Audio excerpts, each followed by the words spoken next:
Estamos muito felizes de estar aqui contigo.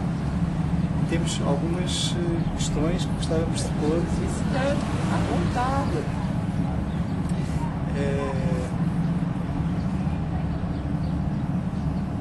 Onde é que conheceste a fé Bahá'í? Onde é que eu conheci? Onde e quando? Se lembra? Onde e quando? Eu conheci a fé Bahá'í numa conferência, onde, por acaso, não sei os acasos todos, estavam duas senhoras americanas. E eu, que já gostava muito daquelas conferências, organizadas pelo Instituto Britânico, chamava-se nessa altura, fui direitinho a elas e perguntei em inglês, que era grande, que eram ou inglesas ou americanas, o que é que as senhoras vieram a Portugal? Ora, que pergunta? Era a pergunta ideal para elas, não é? E elas disseram logo na primeira resposta, fé Bahá'í. Ora, acontece que eu, nessa altura, estava divorciada e com um filho de 4 anos. Que era o Kim. Que era o Kim. Não, Não era o Kim. Não. Chamava-se Miguel. Miguel. E muito desconsolada com as condições de vida. Para ser bem vista, devia-se beber álcool, devia-se fumar, devia-se o que eles chamavam naquela altura flertar. Era bem visto. E eu nada dessas coisas queria, porque eu estava desconsolada da minha vida. No dia seguinte, fui lanchar em casa das senhoras. Elas, nessa altura, tinham uma casa no bairro Alto. E lanchámos um lanche muito agradável e estavam lá mais 2 pessoas, se não me engano. Uma era a Luíse Matias e a outra era uma pessoa portuguesa, que não me lembro o nome. Podem pensar que não passou muito tempo em que eu me tornasse Bahá'í. Sim, porque era aquilo que Mas eu estava desconsolada. A mim não me pediram nada das coisas que eu não gostava. Claro. De maneira que foi um instante. E nessa altura, é uma coisa que eu gosto de lembrar, colaborava com as pioneiras, eram consideradas pioneiras, gente de professoras, um professor Hernani Cidade, um senhor muito distinto, como é que se diz, linguístico, de português, famoso.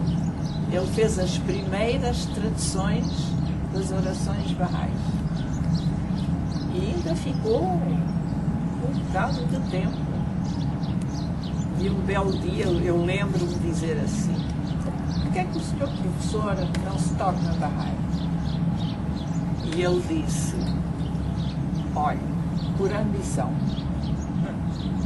porque eu sou ambicioso, quero chegar a uma certa plataforma que não me dão se não tiver a religião católica. Não tinha nada contra os Bahá'ís, pelo contrário. Isso foram os primeiros tempos da fé Bahá'í. Elas chamavam-se Valéria Nichols e Charlotte Stirrup. E a Valéria estava com o marido, que não era Bahá'í. Isso foi em que ano, mais ou menos? Em que ano? Em que ano? 48. 48. 1948. A Hilda nasceu em que ano? Ano de nascimento? Eu nasci em 1916. 1916. E onde?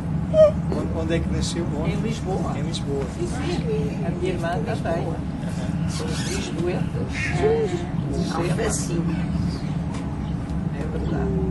o seu pai era inglês. O seu pai era inglês. O pai era inglês. E a mãe francesa. E a minha mãe francesa, exatamente. Sempre eu ouvi dizer. E tinham casado quase no fim da guerra, porque o meu pai tinha vindo cá com aquele espírito de aventura que os ingleses têm, não é? Muitos. E vinha, ora, como professor de ginástica, que era um homem muito bem desenvolvido e que impressionava bem, muito amável, ou então como professor de inglês também. Depois ele vinha com a primeira mulher que faleceu cá. Havia, nessa altura, o tifo. Fetos de Claro, não existiu. E foi então que o meu pai, desconsolado, ia visitar uns amigos ingleses, mas onde havia também outras nacionalidades, entre outras, a família da minha mãe. Foi muito engraçado. Suzana, tens alguma pergunta para fazer à Hilda? Eu gostava de saber, o Sr. Xavier se tornou Bahá'í consigo ou antes? Depois, o Xavier era uma pessoa que tinha muita leitura, passava horas nas bibliotecas, sabia muita coisa. Mas não foi isso que o levou especialmente aos Bahá'ís.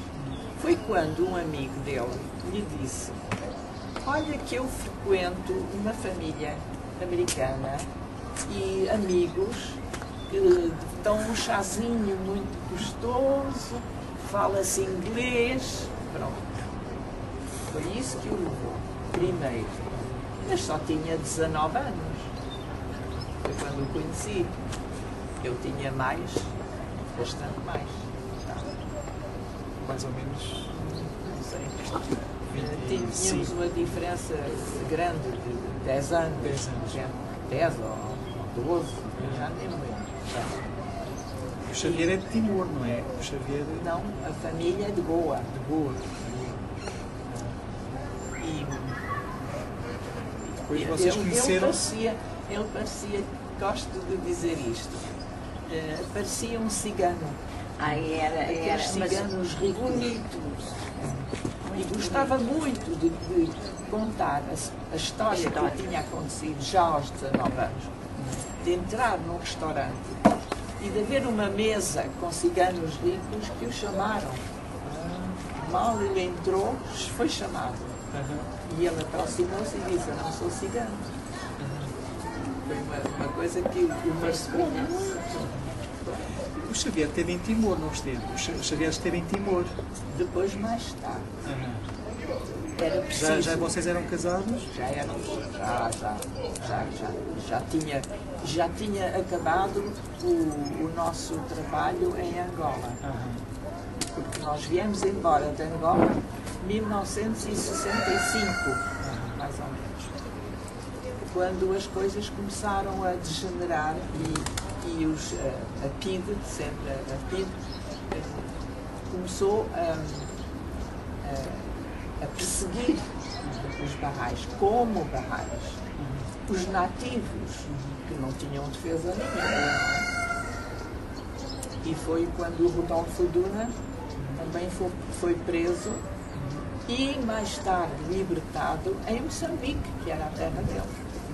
E começou então a viajar para os sítios onde havia Bahá'ís. Mas o Roberto Duna não foi martirizado.